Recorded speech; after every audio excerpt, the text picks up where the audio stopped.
Marjorie Hensley, the HOA president, thought she could humiliate my daughter by pouring scalding coffee on her scarred arm in front of our neighbors.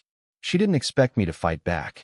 By the end of that morning, I'd drenched her in her own boiling soup, shattered her reign of terror, and turned her into a cautionary tale the neighborhood would never forget. This is the story of how one act of cruelty ignited a firestorm of justice and how my daughter, Emily, became a symbol of strength.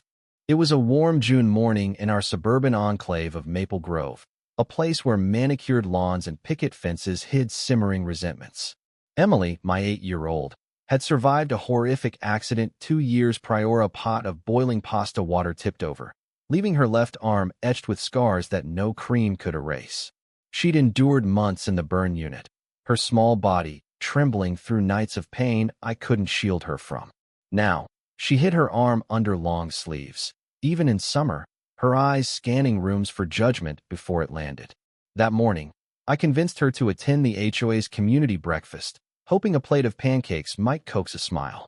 I didn't know we were walking into a trap set by a woman who thrived on control. The recreation center buzzed with chatter, the air thick with the scent of burnt toast and cheap coffee. Emily clutched my hand, her pink sundress swaying as we entered. I noticed her hesitate, her scarred arm bare for the first time in public. "What if they stare, Dad?" she whispered. I knelt, brushing her braid aside. "Then we stare back, kiddo. You're stronger than all of them." She nodded, but her grip tightened. Marjorie, in her crisp blazer and pearls, held court near the podium, her laughter sharp and performative. As HOA president, she ruled Maple Grove like a petty dictator, fining neighbors for faded mailboxes or unapproved garden gnomes. Her eyes locked onto us as we sat, her smile thinning. Emily folded her arms, shrinking into her chair. I felt a prickle of unease but brushed it off. It was just breakfast, I told myself. Marjorie's voice cut through the room, welcoming everyone with a speech about community standards. Her gaze lingered on Emily, and the air grew heavy. She sauntered to the coffee station, her heels clicking with purpose. I watched her grab the steaming air pot, her movements deliberate. Something felt wrong, like the static before a storm. She approached our table, her voice dripping with venom cloaked as concern. "Some people don't belong at public events," she said, staring at Emily. "Those scars are unsettling. Don't you think they make others uncomfortable?" My blood boiled. "She's a child," I snapped, rising. "Back off." Marjorie smirked. "She's a distraction." Then, with a flick of her wrist, she tilted the air pot, pouring a stream of scalding coffee onto Emily's scarred arm. Emily's scream pierced the room, raw and agonizing.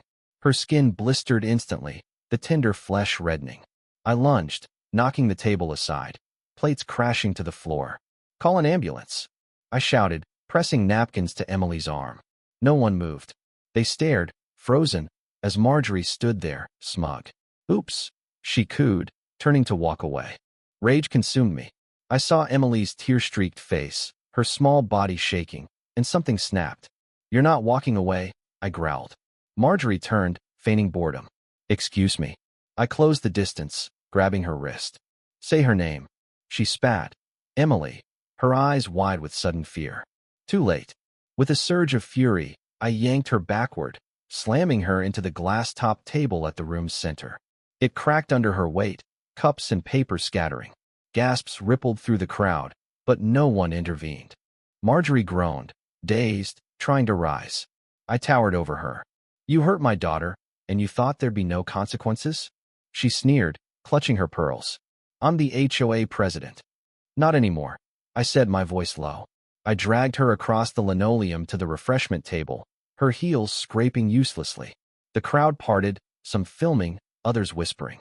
There, steaming on its warmer, was the soup pot Marjorie had bragged about, her farm-to-table lentil stew. I seized it, the heat searing my palms. "You like burning people?" I warred. "Let's see how you handle it."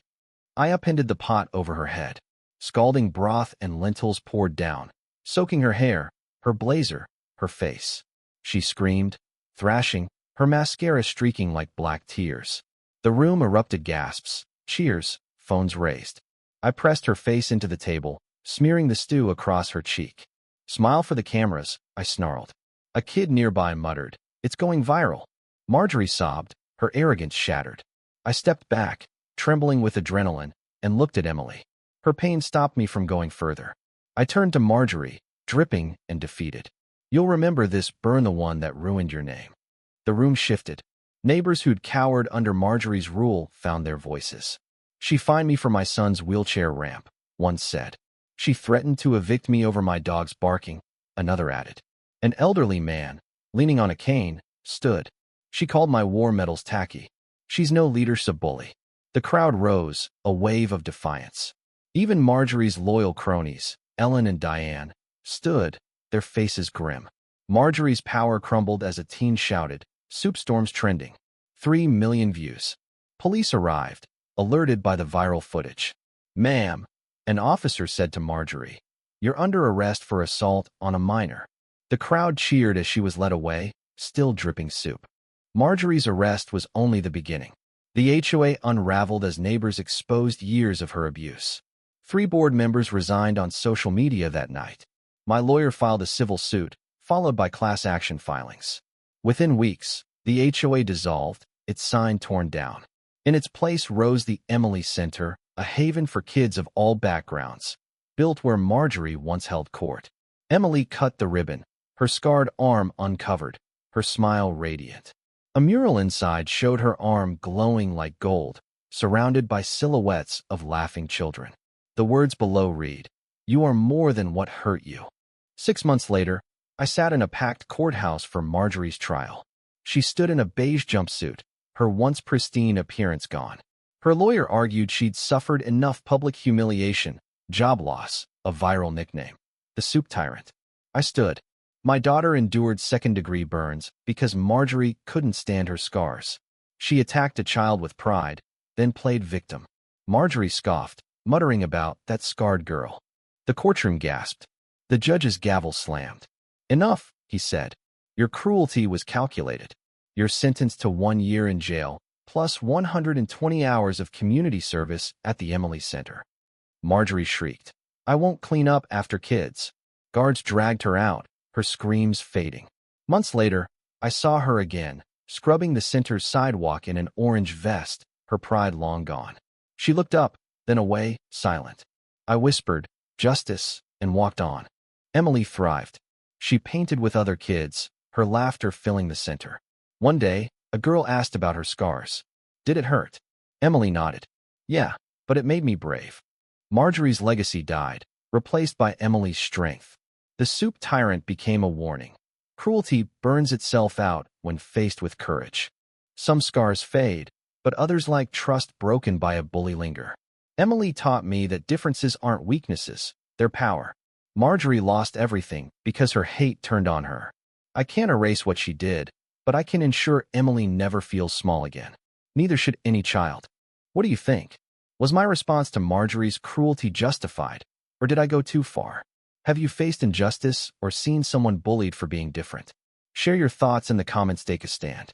Let's talk about violence, fairness, and standing up to bullies. Your voice matters.